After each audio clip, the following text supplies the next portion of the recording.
Olá, está no ar mais uma edição do Plantão Unesp Covid-19 para a gente falar mais uma vez sobre esportes. Tivemos a disputa da final da UEFA Champions League com o time do Paris Saint-Germain do brasileiro Neymar perdendo a final para o Bayern de Munique. Temos o Campeonato Brasileiro de Futebol já em andamento com vários casos de Covid-19 e muitos outros assuntos interessantes para a gente discutir aqui. E, novamente, estão presentes com a gente os professores Tuca Américo e Carlo Napolitano. Eles são membros do GCEF, o Grupo de Estudos em Comunicação sobre Esportes e Futebol, ligado à Faculdade de Arquitetura, Artes e Comunicação da Unesp em Bauru. Professores Tuca e Carlo, obrigado pela participação mais uma vez. Obrigado pelo convite, Júlio. Um prazer estar aqui com você, com meus amigos Carlo, BH, né? Saudações ao pessoal da TV Unesp que nos vê. Um abraço. Agradeço, Júlio, mais uma vez, oportunidade de falar aí sobre o retorno do Brasileirão, final da Champions. Um abraço para o Tuca, um abraço para o Fernando, um abraço para você e um abraço para o Zeca, né? Que hoje não pôde participar, mas certamente nos assistirá e com certeza mandará comentários em box. Saudações lusitanas ao Zeca Marques. Sim. Com certeza, ele não está aqui presente, mas temos, né, como o Tuca já falou, um orientando do professor Zeca Marques, que é o Fernando BH, jornalista e mestrando no programa de comunicação da Unesp em Bauru, provavelmente um futuro membro aí do GCEF quando as atividades retornarem de fato. BH, obrigado por participar com a gente também. Olá, Júlio, obrigado pelo convite, abraço aos professores Carlos e Tuca, e ao Zeca também, que deve estar feliz, já comemorou na edição anterior, né, da presença de Jorge Jesus no seu Benfica. Grande abraço. O Zeca deve estar ligado aí no time do Benfica, gastando horrores, né, para montar um super time.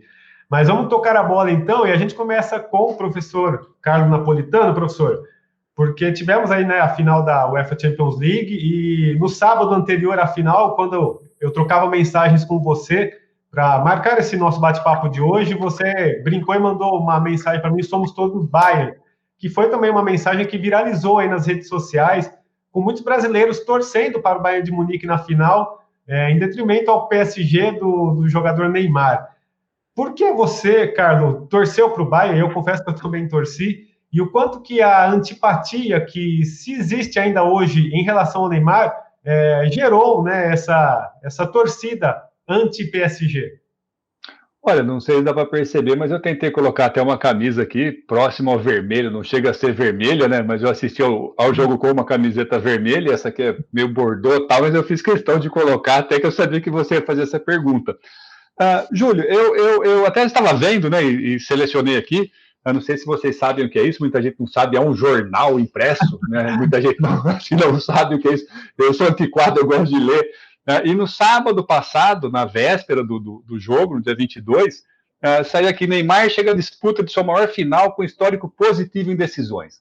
Pelo que todas as decisões que ele participou, ele venceu 74% dos confrontos e marcou 0,63 gols, né? Então eu li o jornal no sábado, no café da manhã, no dia 22, na véspera do jogo, e comecei a ver as finais, né? E a tua pergunta veio a calhar, que foi até uma conversa que eu tive com a minha esposa no café da manhã no sábado, né, que até ali a final do Mundial Interclubes contra o Barcelona, eu torcia pelo Neymar, né? Então ele disputou finais de Paulista, foi campeão, vice-campeão, a final da Libertadores, eu me lembro onde eu estava, não é? Assistindo a esse jogo, torcendo pelo Santos, torcendo pelo Neymar. E até eu tentei lembrar, eu acho que até a final do Mundial Interclubes, que foi aquele vexame do Santos, né, 4-0, acho que, se não me engano, logo no primeiro tempo, eu me lembro de ter torcido para o Santos, e fiquei decepcionado com o jogo, com a forma que o Santos se portou naquela oportunidade. Mas depois começaram a sair as notícias em relação à própria transação, que supostamente o Neymar já estava compromissado com o Barcelona, e sabendo disso ele jogou, né, muito embora ele tenha ido para o Barcelona depois. Aí daí vem a Copa em 2014, né? Daí vem denúncias de sonegação, de manipulação de contrato, daí mais recentemente aquela acusação que foi desmentida daquela moça, de um suposto abuso sexual, que todo mundo sabe que foi desmentido. As caídas do Neymar na Copa da Rússia, né, os rolinhos dele, né, eu acho que isso foi criando uma certa antipatia em relação ao personagem, né, a figura do Neymar. E acho que o meu motivo foi esse, ou seja, eu fui não acreditando nele como pessoa, muito embora eu acho que ele seja um espetacular jogador, não é? Ele é um excelente jogador, ele nos jogos que antecederam a final, ele jogou muito bem, não é? Fez a virada em relação ao Atalanta, né, com passe, assistência e tal. Mas eu acho que esses fatos, né, que marcaram a trajetória da pessoa, né, o extracampo, eu acho que macularam um pouco a imagem dele. Então, isso não me faz torcer para o jogador. Não é? Eu acho que isso refletiu na final. Né? Refletiu na final a minha opção em torcer para o Bayern. Aí sem considerar que o Bayern jogou o melhor futebol nessa fase. Não é? Ninguém faz 8 gols, né, no Barcelona, né, com o Messi e tudo, não é? Num jogo de Champions League. Né? Ou nenhum jogo, acho que nem jogo de botão, né, se faz 8 no Barcelona. Então, é um futebol encantador, né, do Bayern. É um futebol coletivo, tem lá os seus destaques individuais, mas eu acho que isso me fez torcer pelo Bayern, aí torci mesmo. Né?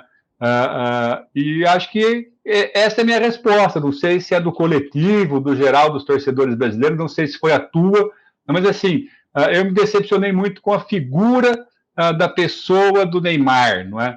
Eu acho que o jeito como ele se porta ainda nas entrevistas, aquelas risadinhas de lado de boca, eu acho que ele precisa de um media training de novo, Tuca. Eu acho que ele precisa saber se portar, não é? E depois ele choramingar no final do jogo, né? Sai de cabeça erguida, você jogou, é um jogo de bola, não é? Tem vencedores e tem perdedores, e não precisa ficar choramingando. Então, até teve um comparativo em relação ao Mbappé, que saiu de cabeça erguida, ou seja, fizemos o melhor e perdemos, e vamos respeitar o título do Bayern. Mas da minha parte é essa, ou seja, acho que eu não gosto muito da figura, né? Mas eu respeito muito o jogador. Eu acho que ele é um belo jogador, tem chance de ser protagonista em times, né? Talvez aí a saída do Messi do Barcelona, que é muito provável, abre uma janela para ele voltar ao Barcelona e seja protagonista também no time que ele talvez declare amor aí pela camisa do Barcelona. Muito embora eu acho que ele jogou muito mal na final, né? Em especial no segundo tempo. Ele teve 3 chances de contra-ataque, ele não conseguiu dominar a bola e a bola saiu pela lateral. Né? Então, não sei se ele estava mal fisicamente, se ele desconcentrou depois do gol, mas no segundo tempo ele jogou muito mal, e eu acho que isso refletiu no futebol coletivo do PSG. Eu acho que você traçou um histórico bacana aí do Neymar, Carlos. Acho que é bem por aí. Acho que a minha birra com ele começa mais ou menos nessa época. E aí, já passando então a bola para o Tuca, aquela famosa frase do técnico René Simões num confronto contra o Neymar, né? Quando ele ainda era jovem, vocês estão criando um monstro. Você acha que faz sentido? Ou você acha que o Neymar já está conseguindo apagar um pouco essa imagem ruim dele, de jogador mimado, de jogador que gosta de tentar ludibriar a arbitragem? Como que você vê esse histórico do Neymar? Bem, primeiro eu queria saber como o Carlão higieniza o jornal quando chega em casa, né? Ele vem no saquinho, Turco, ele vem no saquinho plástico, daí é um álcool em gel, né? Um álcool spray, né? No saquinho, né? Bem, essa discussão Neymar é antiga, né? É muito antiga, parece que não resolve. Eu vejo uma certa evolução, né? Eu acho que ele não chegou no topo, né, da maturidade, né? E como a gente já discutiu faz tempo, com 27 anos tratando o Neymar como um menino, né, é complicado. Então, acho que tem várias coisas aí, vários fatores envolvidos, várias variáveis, vamos dizer assim, né? Primeiro, vamos pegar um exemplo totalmente oposto, o Messi, o rei da descrição. Um cara que não está na mídia, é uma celebridade, mas que não está sempre aparecendo, sabe-se pouco da vida particular dele. E o Neymar não, ele faz questão de aparecer, de ser uma celebridade. E isso tem um custo, isso tem um desgaste emocional, né?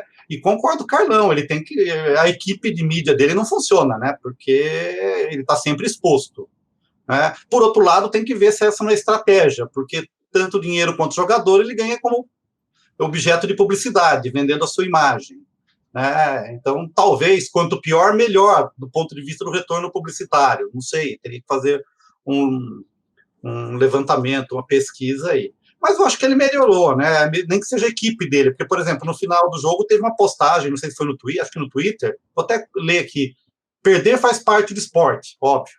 Tentamos de tudo, lutamos até o final.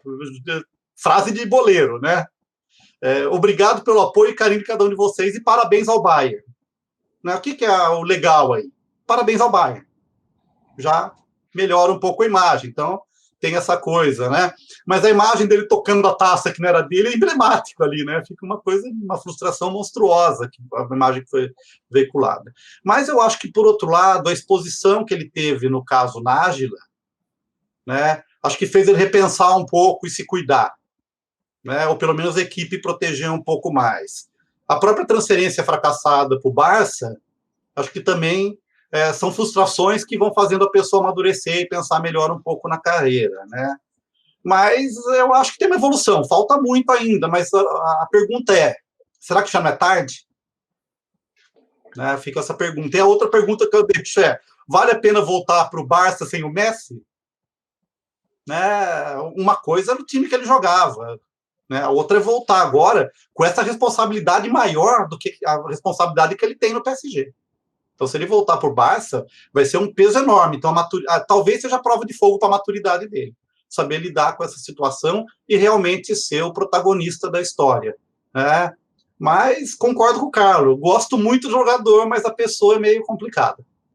Ô, Júlio, posso botar um outro comparativo aí? O Tuca comparou com o Messi, né? Eu faria uma comparação com o Ronaldinho Fenômeno, que também teve umas passagens estranhas, esquisitas, não é? Todo mundo sabe, e conseguiu reverter a imagem dele, não é? Assim, o Ronaldinho, ele jogou no clube adversário meu, no Corinthians, e eu consigo admirá-lo, né? Pelo histórico de futebolista dele e pela pessoa hoje, né? Parece que ele mudou, teve uma transformação, eu não sei se planejada, mas hoje ele é um empresário, né, uma pessoa respeitada no mundo inteiro e que teve seus perrengues lá atrás na vida pessoal, né? Todo mundo sabe disso. E parece que o Neymar não consegue se desvencilhar dessas questões, né? Talvez aí... Oi. Mas em relação ao Ronaldo, você não acha que as contusões graves que ele teve, né, as vitórias que ele teve contra as contusões e o título, né, os títulos mundiais, principalmente em 2002, você acha que não foi isso que, na verdade, mudou um pouco a visão em relação ao jogador, né? Um jogador vitorioso, um jogador batalhador, que não perde as esperanças? Sim, sem dúvida, né? Mas acho que isso também refletiu na figura humana dele, não só na figura do esportista. Ele conseguiu reverter. Hoje ele é um fenômeno, ele é admirado no mundo inteiro e respeitado, coisa que o Neymar não consegue ter esse respeito, até mesmo dos brasileiros, né? Tem uma parcela que gosta dele, acho que são os mais jovens, né? O meu filho mais novo aqui torceu pelo Neymar e tal. Eu até brinquei que ele é o Neymarzete, né? Mas eu acho que os mais experientes não curtem essa figura, né? A pessoa, mas curtem o futebol dele. Mas eu acho que o Ronaldo Fenômeno ele foi protagonista de uma das melhores ações de marketing que eu vi na vida, que foi a ida dele para o Corinthians. Né? Ele conseguiu, aí, no final da carreira, criar uma imagem para sair por cima. Né? Mesmo gordo, meio fora de forma, mas ainda conseguindo fazer alguma coisa. E o que ele fez no Corinthians, a própria remodelação da imagem do Corinthians, e depois a agência que ele criou, né? Eu acho que ele amadureceu não só como jogador, mas como empresário. Sim. Tá tão gordo que ele quebrou a alambrada imprudente, né, no primeiro gol que ele fez contra o Palmeiras. Sim. Ô, BH, para você entrar aí na roda, então, fala um pouquinho sobre o Neymar. Eu sei que você é um fã do Neymar, né? Você acha que ele amadureceu, ele está pronto para ser um líder de um time? A temporada mostra isso, uma evolução dele dentro e fora de campo também? Olha, Júlio, não sei se fã é a palavra mais apropriada, mas até na nossa pré-pauta, eu me descobri um defensor, talvez o advogado do diabo nessa questão. Vamos lá. O Neymar, acho que a primeira questão é que ele é um produto, e acho que produto é a melhor palavra, né, para esse momento midiático de superexposição. Ele é um produto do seu tempo.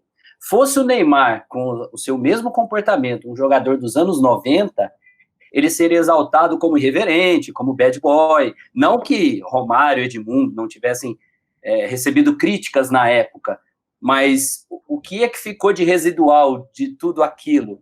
O jogador irreverente, os jogadores que hoje vão aos programas, as resenhas, onde eles contam causos e todos reverenciam a sua infidelidade no casamento, as noitadas, a faltar aos treinos e mesmo assim resolver em campo. Criou-se algo positivo ao redor desse jogador malandro. Tem a expressão do futebol raiz contra o futebol Nutella, e o Neymar seria um produto desse futebol Nutella. Então, eu acho que o Neymar sofre um pouco até com uma certa patrulha desse tempo, né, de superexposição, de comentários em tempo real, de cultura do cancelamento, etc. E ainda pesa sobre ele uma outra questão muito importante. Ele é o melhor jogador brasileiro há quase uma década, né? Ele foi lançado no ano de 2009, mas ainda sem ser o principal, mas desde que ele foi convocado para a seleção brasileira no pós-Copa de 2010, ele é o principal jogador do Brasil. E dali deslanchou, campeão da Copa do Brasil, depois da Libertadores, aos 19 anos, comandou um time da Libertadores, e ficou com esse peso de carregar a seleção brasileira nas costas. E houve a frustração de 2014 com a contusão, 2018 já teve o lado negativo, que realmente ele exagerou no seu comportamento ali de ludibriar arbitragem, etc.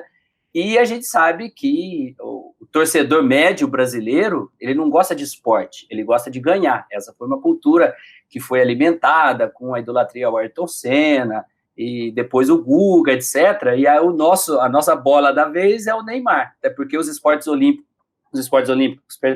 vivem um momento bastante complicado, fica essa expectativa de emergir um grande herói, e isso cada vez, acho que vai acontecer cada vez menos, vai ser assim, uma situação extraordinária. Você tem um menino que emocionou o Brasil no salto com vara, mas ele não vive numa modalidade que tem estrutura para ele se manter no topo ou para nascerem outros grandes saltadores, né? E o Neymar não, ele está no esporte mais popular, no esporte mais poderoso, ele como o Carlos destacou, ele é um craque, isso é inegável, é um deleite ver o Neymar em campo.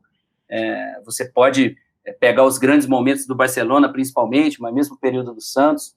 Então, acho que essa é a questão, essa expectativa toda que se joga em cima do Neymar, essa responsabilidade de ele voltar a vencer uma Copa do Mundo pelo Brasil como protagonista, acaba aumentando as cobranças e aí a coisa se multiplica pelo seu comportamento. Ele é um entrevistado decepcionante, nas raríssimas vezes em que ele não participa de uma entrevista coletiva, essas formalidades, quando ele concede uma exclusiva, não sai muita coisa.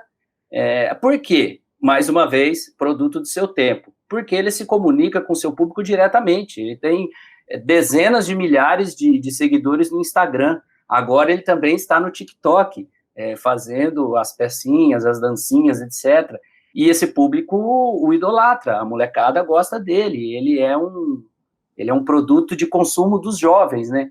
E nós que temos uma outra postura, uma outra bagagem e uma criticidade é que vemos esses outros pontos. Então, acho que tem que separar um pouco, até porque se a gente for, como eu trouxe lá para os anos 90, se a gente for comparar com outras grandes figuras do futebol, são poucos os heróis idôneos, são poucos os heróis com um caráter acima de qualquer suspeita. O próprio Zico, que acho que se enquadra nessa classificação, ele teve problemas com o fisco italiano. Do Romário eu já falei, como era exaltado, que ele era egoísta, que ele dominava o vestiário, que tinha que ser do jeito dele. E aí um último ponto que eu trago, essa questão de individualidade, ela está presente no Cristiano Ronaldo, mas como o Cristiano Ronaldo deu uma Euro para Portugal, ele já alcançou esse nível como o Ronaldo Fenômeno ao ganhar a Copa de 2002. Parece que quando você alcança o topo, você já fica mais imaculado, vamos dizer assim, né? Tanto que o Ronaldo teve os seus tombos depois, mas é só você voltar a 2002, voltar à enorme recuperação física que ele teve, ele já volta para esse altar, vamos dizer assim, né? E aí, em relação à individualidade, não é uma questão do Neymar. Você vai para os grandes craques da NBA, eles carregam os times sozinhos. Os outros jogadores jogam em função do protagonista do time, assim com o Steph Curry, assim com o LeBron James. Foi assim com o Michael Jordan, e o documentário da Netflix, The Last Dance, mostrou muito bem como é que funcionava tudo ao redor do Michael Jordan. Então, assim, o Neymar não é muito diferente de outras grandes estrelas, não, mas tem um peso muito grande sobre ele, tem uma dificuldade de se comunicar com um público mais seleto, com o seu público-alvo, eles comunicam muito bem, e eu acho que é por aí. E um último ponto que eu acho que você vai tocar posteriormente, e aí a gente volta a falar, é essa obsessão, na minha opinião, besta de título de melhor do mundo, alguma coisa que eu acho que tem um pouco da responsabilidade nossa, de imprensa esportiva, de dar uma atenção exagerada para esse prêmio. E o Denilson saiu do Brasil com essa expectativa, o Robinho saiu do Brasil com essa expectativa. O Vinícius Júnior, numa das suas primeiras entrevistas, quando se profissionalizou no Flamengo, disse que o sonho da vida dele era ser o melhor jogador do mundo. Isso não deveria existir, esse tipo de sonho acima de outras metas, né? Então, tem todo esse pacote aí para contribuir para tentar entender o Neymar. Com certeza. Carlão, você acha que o Neymar está pronto para ser o melhor do mundo, suceder aí o Messi e o Cristiano Ronaldo, apesar de eles continuarem aí jogando muita bola aí dos dois, né? Mas o Neymar é o próximo, é o sucessor de fato deles? Nesse ano, não. Né? Ele pode vir a ser, mas nesse ano, se for, né, vai ser um azarão. Do mundo com 27 partidas na temporada. Né? Ele jogou muito pouco. Né? Teve a pandemia, né, que diminuiu os jogos de todos os jogadores, mas ele fez 27 partidas na temporada 19-20. Né? Então não dá para ter uma dimensão.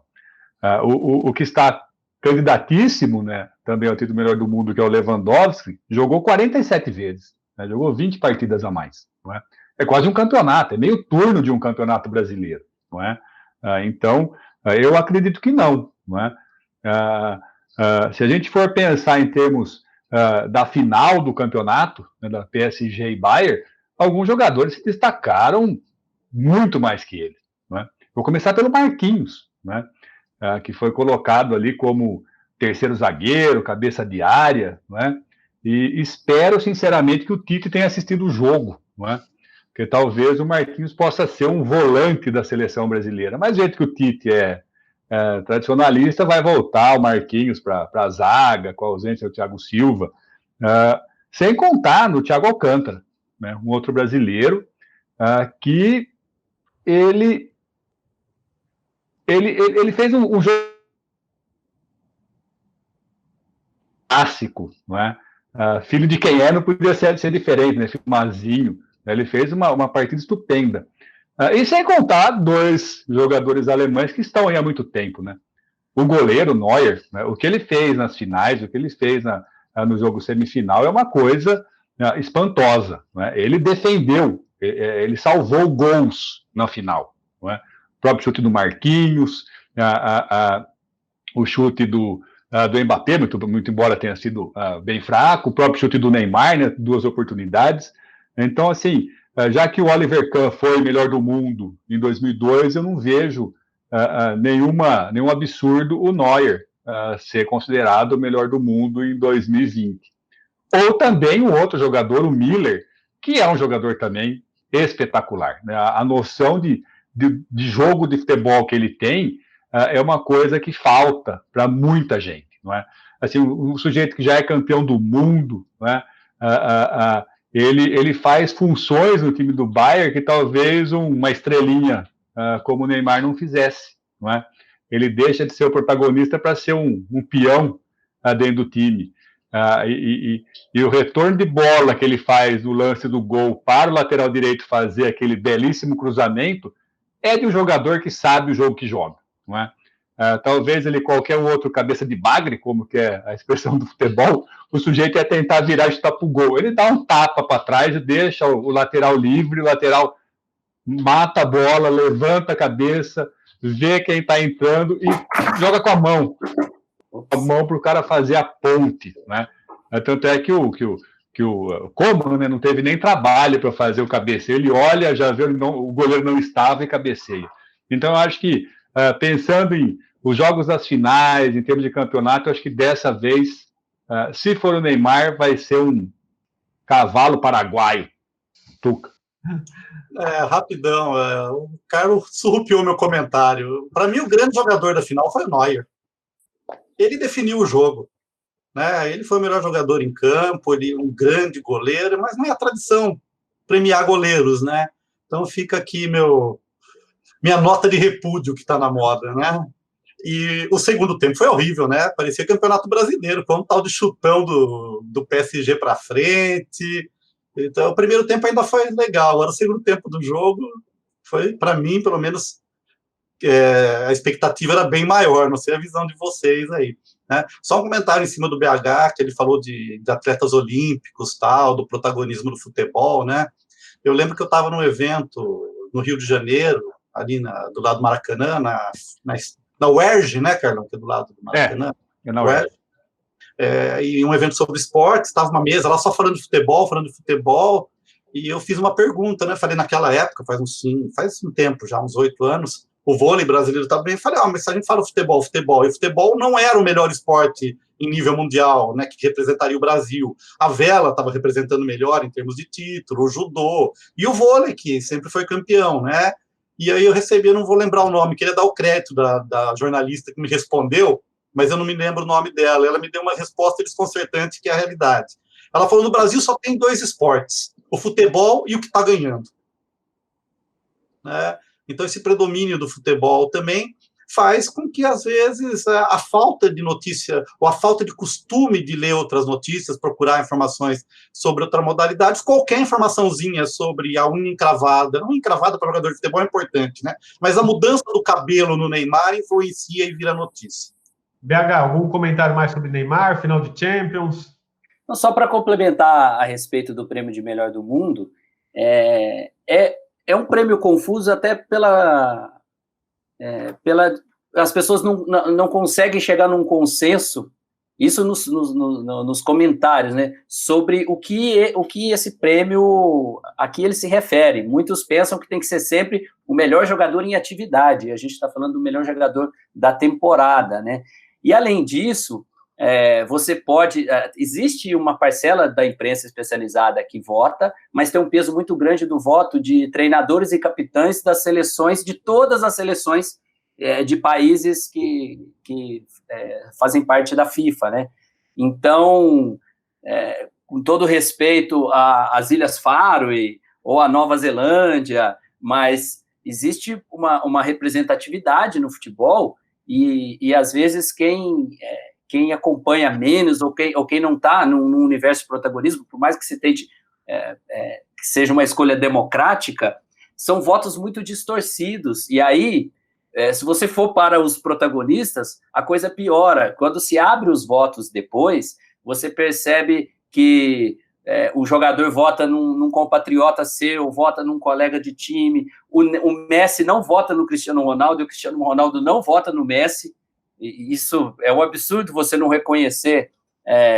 Eles se reconhecem em entrevistas, né? Eles entendem o tamanho um do outro, mas na hora do vamos ver ali, de botar o X no papelzinho, eles não fazem isso, porque aí estão defendendo a si mesmos, né? E não podem votar em si mesmos, então também não vão dar um voto para o outro. Enfim, era para ser só mais um tempero, uma coisa para se comentar lá no momento do prêmio, para ser uma notícia como se fosse uma entrega de Oscar, enfim, isso é muito menos importante do que o Oscar, aliás, mas acaba se criando uma expectativa de algo que vai por toda a temporada. Quem será que vai ser? Será que ele vai ser? Enfim, e fica esse peso, principalmente aqui no Brasil, pelo saudosismo dos 2 títulos do Ronaldo Fenômeno, 3, aliás, né, 2 nos anos 90 aí, o de 2002. O Oliver Kahn, Carlos, foi o melhor jogador da Copa do Mundo de 2002.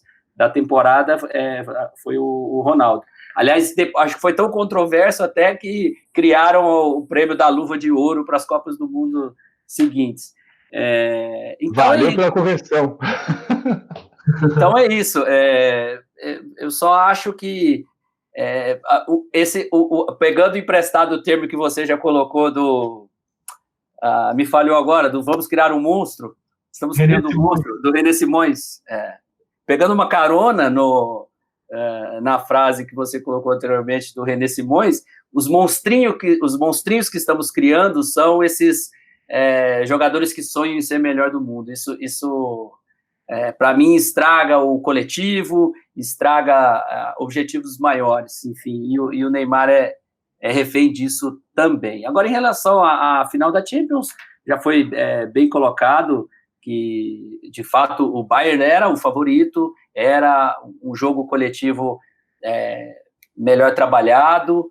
O Biller realmente tem uma função importantíssima nessa engrenagem, e o Neuer, depois de todas as dificuldades na recuperação do pé dele e de ter sido questionado por voltar na Copa de 2018 fora de forma, tendo o Ter Stegen vindo bem no Barcelona, ele voltou ao seu grande nível lá de 2014, e acho que sim, em 2014 ele poderia ter sido eleito melhor do mundo, e para quebrar essa sequência de Cristiano Ronaldo e Messi. Então, assim, goleiro pode sim ser melhor do mundo, e o Neuer é a prova disso.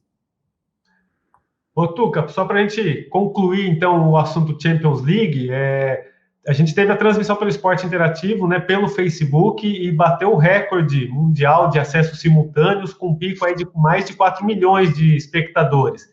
Bateu o recorde que era do Fla-Flu, né, da final do Carioca, que era 3,6 milhões. Esse modelo de transmissão por Facebook, também por YouTube, dá para a gente falar que ele já está consolidado, ele já tem suas características bem claras, o público gosta, há de fato interação. Como você analisa essas transmissões? Na verdade a gente já está consolidado, lógico, né? Embora quando a gente olhe a audiência global não seja uma audiência tão grande, né, comparado à TV aberta, mas no curto espaço de tempo que está disponível para as pessoas que têm o acesso, é uma mudança de paradigma, né? E vira também, uma coisa que a gente vai precisar de um programa para discutir tudo isso, né? Toda a influência que gera na cadeia produtiva, no ecossistema de transmissão esportiva, porque é uma mudança. Mas isso já vinha acontecendo, né? Eu estudo, não sou um experto, mas eu tenho curiosidade, estudo muito sobre videogames, né? E as transmissões de esportes eletrônicos, elas já alimentam um público acostumado a esse tipo de transmissão. Eu lembro que em 2014, uma final sul-americana acho que é League of Legends ou outro jogo, StarCraft, tinham conectados no mesmo momento 1 milhão de pessoas assistindo a final, isso só na América Latina, com transmissão em português e inglês. Então, quer dizer, tem um público jovem ou um público que não tem acesso por outro meio, né, que está consumindo isso. A gente já discutiu lá no Observatório do Esporte, na Rádio Nesp, né, Carlão, o próprio ressurgimento das transmissões radiofônicas via internet. Você não tem o acesso, ou eu estou trabalhando, ou eu estou em trânsito, né, estou na rua, o que eu vou fazer? Eu vou tentar consumir o jogo do jeito que dá. Né? Não sei se vocês lembram, quando tinha o BIP, né, você recebia mensagem com o placar dos jogos, só para ter o acompanhamento de quanto está. Então, quer dizer, existe um público potencial para esse tipo de produção. Agora, o crescimento e a qualidade que a gente tem nas transmissões hoje via internet, né? Eu lembro, por exemplo, quando eu fiz meu pós-doc, eu estava na Argentina, eu queria assistir os jogos do brasileiro, eu tinha que assistir pelos canais piratas, né? Porque não tinha acesso. Né? E a transmissão era sofrível via internet, a imagem ruim, travava. Hoje você entra nas transmissões via YouTube, ou nos pacotes, nos canais que transmitem via internet, a transmissão é quase tão boa quanto a TV da casa da gente, né? Então a gente tem aí uma mudança de paradigma, né? Na questão das transmissões, e a bola de neve que isso está virando já em relação aos direitos de transmissão, aos custos, né? Então a gente já tem uma briga enorme em relação a isso. Mas não tem como voltar, né? Nós estamos aqui na pandemia gravando via videoconferência. Quando que a gente ia pensar que uma TV ia falar, não, isso não tem qualidade, isso não é possível. Não, estamos todo mundo fazendo aqui. Os canais como a Globo News hoje, você vê que não perdem nada. Então tem uma mudança de paradigma, assim. Agora é interessante a gente notar aí como esse público vem crescendo exponencialmente, né? E tem um jeitinho de você furar, né? Antigamente tinha aquela história, aquela piada do cara que ficava com foninho de ouvido escutando o jogo pelo rádio, trabalhando, ou na sala de aula. A gente já passou por isso. Em alguns eventos, alguém grita gol no meio de um evento, de uma aula, porque o cara está acompanhando pelo rádio ali, né? E hoje tem a imagem, né? As pessoas estão trabalhando com o olho no serviço, no trabalho, e o outro olhando a telinha ali, acompanhando o jogo, né? Então tem uma mudança aí, eu acho que isso é bem interessante. Outra questão é em relação à interatividade, né? Eu acho que tem, mas não é uma interatividade porque é muita gente, né? Depois você vai falar um pouco do Superchat, acho, não vou antecipar. Mas é a mesma dificuldade que a gente tem. Por exemplo, se a gente está dando aula, está fazendo uma videoconferência em tempos de pandemia, você não consegue acompanhar o chat, né? É muita coisa rolando ao mesmo tempo. Então você tem que criar alguns mecanismos de moderação, outra forma, né? Por exemplo, eu participei de uma videoconferência de coordenadores da pós-graduação, tinham 5.000 coordenadores do Brasil inteiro num evento da CAPES, do órgão de controle da pós-graduação em Brasília, né? Aí tinha um cidadão que ele pegava a mesma pergunta para ter a resposta, ele ficava colocando a mesma pergunta, né? Ele ficava dando print screen, Ctrl+C, Ctrl+V, para a pergunta dele ficar piscando ali, alguém ver e responder, porque você não consegue, né? Mas tem outras formas também, né? Eu achei interessante. Outro dia, num evento, um amigo meu do INPE, né, que é da pós-graduação, tem um formulário, um aplicativo, que as pessoas mandam as perguntas, é online, ou você pode votar nas perguntas que já foram feitas. E daí ele seleciona as 10 perguntas mais populares, que ele vai moderando, e na hora ele vai fazendo as perguntas. Então, quer dizer, essa interatividade do ponto de vista do torcedor, às vezes é mais uma trollagem entre eles, que ficam tirando sarro para eles lerem, mas não para quem está assistindo interagir, né? Aí eles usam outros canais e mesmo assim tem alguém que fica moderando.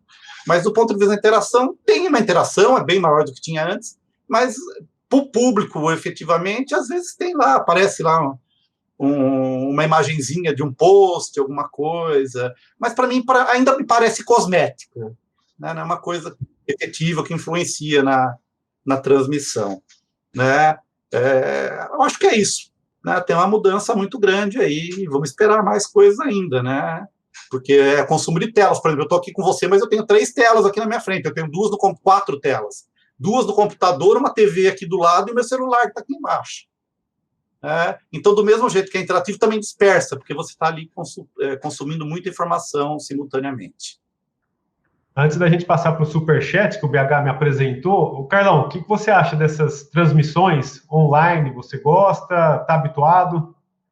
Ô, Júlio, para quem lê jornal no papel,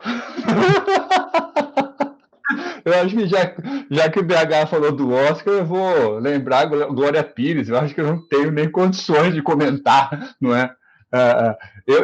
Eu preciso me habituar, que eu acho que essa é a tendência, né? Mas ainda eu prefiro a tela da televisão, a narração da televisão, sem aquele monte de comentário que eu acho que também não leva a nada. Então, acho que eu sou de uma geração, apesar de ser velho, acho que eu sou de uma geração que gosta de ver o esporte e o futebol, principalmente de uma forma tradicional. Mas eu preciso me habituar, porque eu acho que essa vai ser a tendência mesmo, né? Como a gente está fazendo aqui, não é? Um programa pela internet, né? E muitas televisões locais melhoraram muito, né? As transmissões, as suas imagens, né? Os seus cenários, né? E eu fiquei até surpreso fazendo um zapping aí, vendo algumas TVs baús, e falando, nossa, como melhorou, né? Foi só a colocação de um outro canal. Então, acho que é a tendência, né? Mas eu ainda não... Eu preciso me habituar, Júlio, eu não curto. Né? Para quem lê jornal no papel, né? Não dá para ver futebol pelo Facebook, pelo YouTube ainda. É muito novo para mim. Ô, BH, então vamos ao superchat que você, né, comentou outro dia num grupo que a gente tem de amigos aí do WhatsApp, que eu não conhecia. Fala um pouquinho o que é esse superchat, né? As pessoas pagam para que o comentário dela fique mais visível, e o que você acha disso, né? De desembolsar um dinheiro só para alguém poder ler sua mensagem. Exato, é uma ferramenta do YouTube e que, exatamente como o Tuca descreveu, é muita gente ao mesmo tempo, e aí a barra de rolagem fica numa velocidade impressionante, você não consegue ler uma pergunta, a não ser essas pessoas que ficam realmente repetindo a sua pergunta para ver se aparece. E o que o Superchat faz? Você paga um valor, e aí a sua pergunta vai para o topo, e ela fica, quanto maior o valor, tem uma proporção de tempo ali. Se você paga R$1,90, você fica alguns segundos. Se você paga R$19,90, você já fica, sei lá, não sei precisar o tempo, mas alguns tantos segundos, tá? Enfim. E aí, o que aconteceu como os times se aproveitaram dessa ferramenta? O Flamengo, que foi um pioneiro, né? O argumento era: ajude o Flamengo, porque não temos bilheteria, né, a partida é sim a presença de público, e você pode fazer uma espécie de ingresso solidário, e você ajudar o clube de alguma forma. Claro, você pode ser sócio torcedor, você pode comprar camisa, mas instigaram a torcida dessa forma. E eu fiquei observando um pouco o chat, e realmente as pessoas escreviam assim: aqui é a minha contribuição, vai Mengão, etc. E o que aconteceu em seguida, que foi um equívoco do Flamengo muito criticado à época? Ele fez a primeira transmissão contra o Bangu no retorno do Campeonato Carioca, funcionou, grande audiência, teve um faturamento de superchat, além do próprio faturamento de audiência do YouTube, que paga por um volume de visualizações, né?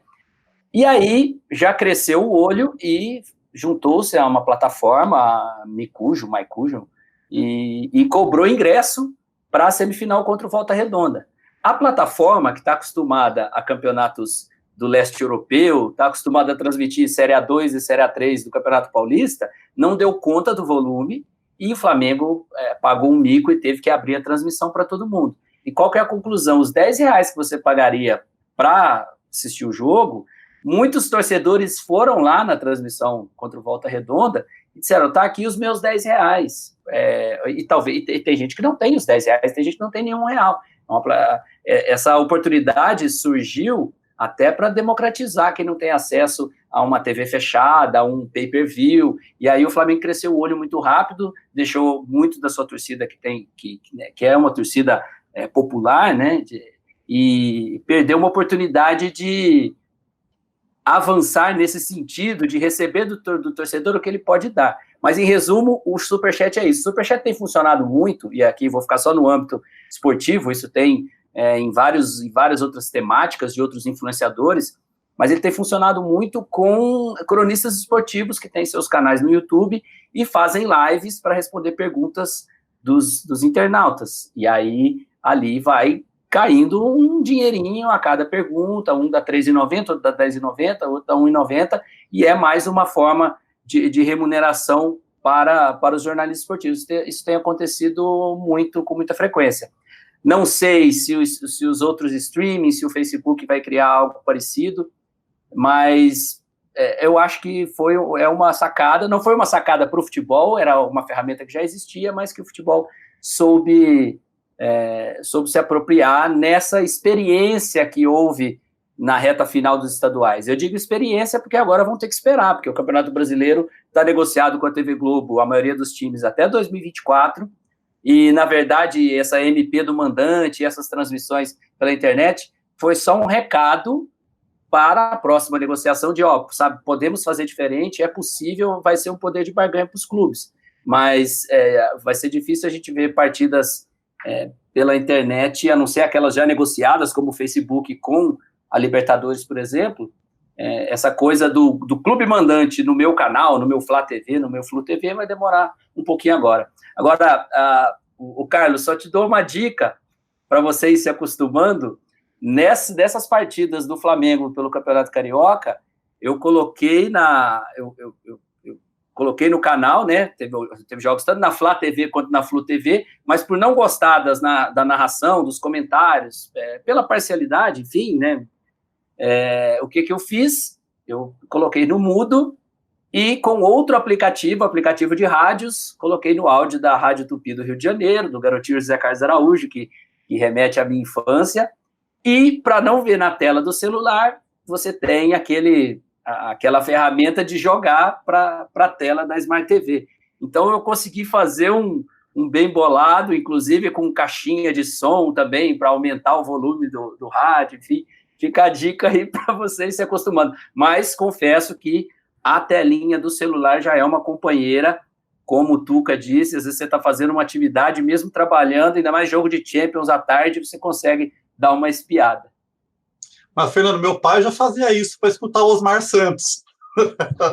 Sim, mas hoje tem uma vantagem, você consegue ir pausando quem está na frente para reduzir o delay. Naquela época não tinha como, era na sorte. Tá certo. Aí já é um outro passo, viu, Fernanda? Eu vou ter que pedir ajuda aos universitários aqui para sincronizar a TV com o celular e tal. Aí é uma outra história. Aí eu ligo o rádio só e só fico no rádio mesmo. Tem filho. Lembra do D2, né? Como que é? Eu aprendo, evoluo com meu filho. Aqui no Porto Seguro são os dois aqui. Qualquer dúvida tecnológica eu chamo eles, né? Porque é o jornal, gente, é o papel ainda. Em casa é o inverso. Eu que ajudo meu filho a conectar as coisas. Ô, Júlio, só uma última observação, até só para ilustrar que essa mudança de hábito está acontecendo, mas o Carlos é uma prova de que ainda teremos muita TV aberta e também muita TV convencional, porque se a transmissão bateu o recorde no Facebook, ela também bateu o recorde na história da TV paga. A audiência da final da Champions, ela foi uma audiência de TV aberta, ela rivalizou com a transmissão de Palmeiras e Santos na Globo.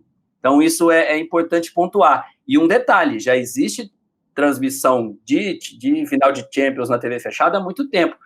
Esse recorde, eu acredito ao Neymar. E aí, só para voltar lá no primeiro assunto, né, que ele realmente reúne paixões e ódio ao redor dele e ele mobiliza o Brasil quando se fala de futebol. Bom, de minha parte, mais ódio. Mas para a gente passar para um outro tema rapidinho, né? A conversa está muito boa, a gente está quase chegando no fim, teriam outros assuntos, mas para a gente focar mais agora só no Campeonato Brasileiro, que foi o que eu anunciei também no início. Ô, Carlão, o campeonato já começou e como a gente já tinha discutido em outro programa, começou em meio ao auge da pandemia no Brasil e, claro, tem muitos casos de Covid-19 em jogadores. E a gente já viu até times entrando com recurso na CBF para liberar esses jogadores testados positivamente, porque, em tese, avaliaram ali que eles já tinham cumprido quarentena, não transmitiriam mais o vírus. Como que você vê essa questão jurídica, né, do caso? Como que a CBF julga isso, se pode liberar ou não um jogador testado positivamente para entrar em campo? E qual é o risco também de outros times entrarem com recursos para não enfrentarem jogadores testados positivamente e virarem um verdadeiro imbróglio jurídico? Júlio, quando a gente conversou sobre a pauta, eu até fui fazer o dever de casa e fui estudar, né? Eu fui pegar exatamente o caso Goiás e São Paulo, que foi o jogo suspenso por conta dos inúmeros casos de Covid dos jogadores de Goiás. O recurso ali foi direcionado ao STJD, né? E quem decidiu ali de forma liminar, minutos antes da partida, foi um auditor do próprio STJD. Né? Então, eu até busquei a decisão em si, entrei lá no site do STJD, só tinha o resultado bem curto, né, que é a ementa do resultado. E não tem nenhum argumento clínico, médico na decisão. Foi apenas acatando uma solicitação do Goiás, porque se ele não entrasse em campo, daria WO e teria repercussões esportivas, né? Pelo que eu entendi. Então, o auditor, naquele momento, acatou essa decisão. Pelo que eu entendi da decisão, da ementa, tanto da liminar quanto da decisão referendada, não houve nenhuma análise sobre o critério clínico, médico, da situação da saúde dos jogadores. O argumento ali foi em relação aos prejuízos que o Goiás poderia ter de não entrar em campo, né, e ter dado um WO, ter penalizações, multas, perda de pontos, rebaixamento, etc. Então, o critério que eu verifiquei na decisão é um critério eminentemente esportivo, né, e foi esse o argumento pelo que eu inseri desse pequeno trecho do recurso que o Goiás fez. Né? Então, é muito preocupante, porque, pelo jeito, a área médica está alijada, né, desse processo. Então, não sabe se o jogador tem condições físicas de entrar em campo, se não tem, se ele pode transmitir para os adversários ou para os próprios colegas. Né? E a preocupação do Goiás é essa: olha, identificamos 10 jogadores com Covid, estávamos todos concentrados, não é? Talvez todos estejam, né? E o teste não sai na hora, tem teste rápido, mas não é 10 minutos ali, demora um pouco para sair. Então a preocupação do Goiás foi nesse sentido. É muito preocupante, né? Eu acho que até a tua colocação é importante, ou seja, um time que não queira entrar em contato com um outro time que tenha diagnóstico positivo, né? Será que o STJD vai aceitar também este argumento? Né, que aí é um argumento basicamente clínico de saúde e não esportivo. Né? A gente vai ter que esperar para ver a decisão, Júlio, mas é muito preocupante e talvez a gente tenha aí prejuízo até no âmbito esportivo, ou seja, os jogadores não estão em plena forma para exercer as atividades. Muitas pessoas que tiveram Covid e se recuperaram, elas reclamam de cansaços físicos futuros, parecidos com a dengue, né? Assim, um desconforto e tal. Então, os jogadores tiveram e retornam ali sem uma condição física adequada. Eu acho que o Pato deve ter pego Covid, então, há uns bons anos já, viu, Carlão? Acho que foi o primeiro caso, em 2008. Ô, Tuque, como você viu aí esse início do Campeonato Brasileiro e toda essa questão jurídica, Covid, o que dá para falar? Bem, eu vou retomar um pensamento do nosso amigo ausente Zeca Marques. Né? Ele sempre fala que o esporte, no Brasil, o futebol, né, reproduz o comportamento da sociedade. Né? É isso, não podia esperar outra coisa. A gente, se for comparar, por exemplo, com a bolha da NBA, não tem comparação. Tem. Né? Então, sinto muito, estava fadada a dar problema, não tem nem o que comentar. Né? Não se criou uma estrutura apropriada. Foi meio como tudo aqui nesse país, nesse momento, está tudo na base de improviso. E o que eu sinto foi isso: vamos voltar. E vamos voltar. Né? Basta olhar hoje. Né? O Brasil, isolamento, que cuidado? Não tem. Né? Então, de certa forma, é isso. É triste a gente ter que reconhecer, mas falhamos. Né? Simples e direto, falhamos. E no âmbito esportivo, Tuca, você acha que tem atrapalhado também, mesmo, como o Carlos falou, aí, o desempenho? Os jogadores não estão, talvez, aí no seu melhor momento físico, né? Até porque ficaram também tanto tempo parados. Tá influenciando também a doença? Não, claro, né? A gente discutiu, talvez um dos primeiros encontros, por exemplo, os atletas olímpicos, a quebra do ciclo olímpico. Né? Os esportes, em geral, você tem um planejamento de treinamento que foi quebrado, então não é uma situação rotineira, não é uma situação normal, né? Inclusive, eu acho que, voltando lá, devia abolir prêmio de melhor atleta, não faz sentido, né, isso. Né? E essas coisas, melhor atleta, concordo com o BH, é uma besteira, você tinha que ter um ranking ao longo de anos, né, para ver o desempenho durante 4, 5 anos, aí você vai ver quem que é o melhor atleta. O melhor atleta numa temporada pode ser um fenômeno relâmpago, né, que do mesmo jeito que surgiu, foi embora, né? Mas sim, com certeza. E as modalidades que estão paradas, né? Estava lendo a matéria sobre o vôlei, eles estavam pedindo para o governo dar os testes para eles poderem retomar as atividades. Quer dizer, não tem nem o teste. Imagine as condições de isolamento, de prevenção.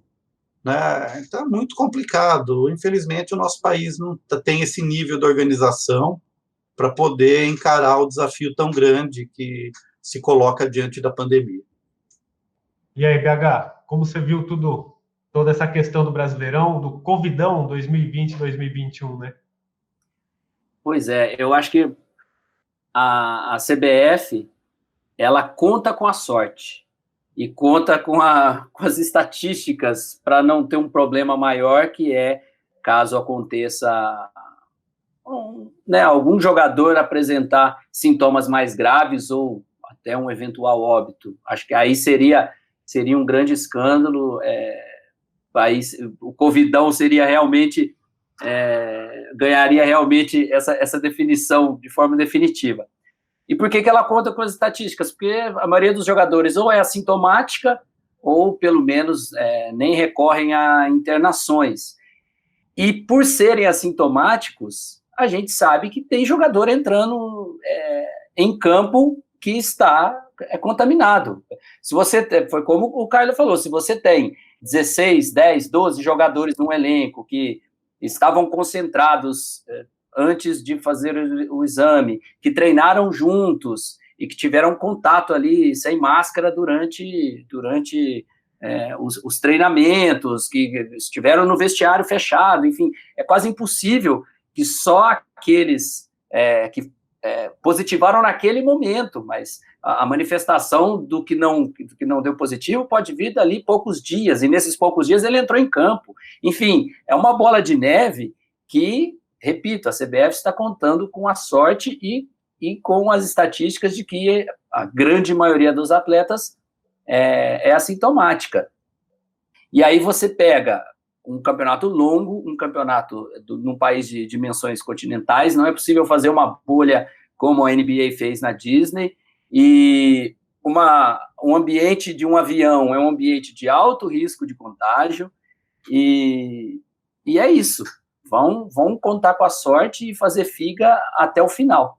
Não tem outra situação para esse campeonato brasileiro e para todos os outros campeonatos que vierem das outras modalidades. Logo o vôlei está de volta, logo o basquete está de volta, e todo mundo fazendo figa. Agora, uma preocupação muito grande é o cartola brasileiro ele não pensa duas vezes em bagunçar o tabuleiro.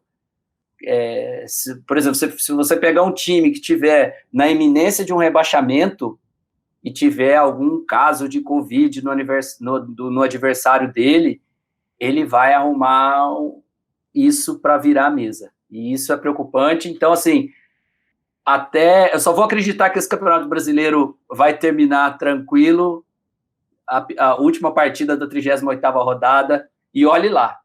Então, muitas emoções pela frente no Covidão 2020. Com certeza, senhores. Eu sei que a gente teria mais outros assuntos, né, para abordar, mas a gente já está chegando a quase 1 hora, né, de gravação, que é o nosso tempo, né, mais ou menos estabelecido aí. Então, vou ter que me despedir de vocês, infelizmente. Agradeço, começando aí pelo BH, que foi o último a falar. Então, BH, obrigado por participar com a gente, por colaborar com as suas reflexões aqui hoje. Obrigado, Júlio, pelo convite. Abraço aos colegas dessa mesa à distância e estou sempre à disposição. É um prazer contribuir. Grande abraço a todos. Tuca Américo, membro do GCF, professor da Unesp em Bauru, obrigado também por mais uma vez participar aí com a gente. Não, prazer, sempre é um prazer muito grande, né? Aqui quebrar a rotina do isolamento, contando os amigos e conversando sobre o que a gente gosta. Então, um abraço a todos. Carlos Napolitano, também membro do GCF, professor, membro do Observatório do Esporte na Rádio Unesp. Mais uma vez agradeço por atender a TV Unesp. Eu que agradeço, Júlia. É sempre um prazer conversar com vocês. E, BH, seja bem-vindo. Já fica aqui convite para outras oportunidades, né?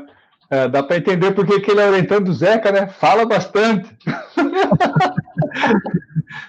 Segue a mesma linha. Mas é isso, então. A gente se despede de mais essa edição do Plantão Unesp Covid-19, mas continue ligado na nossa programação, nas nossas redes sociais, Facebook, YouTube, e até uma próxima edição. Tchau, tchau.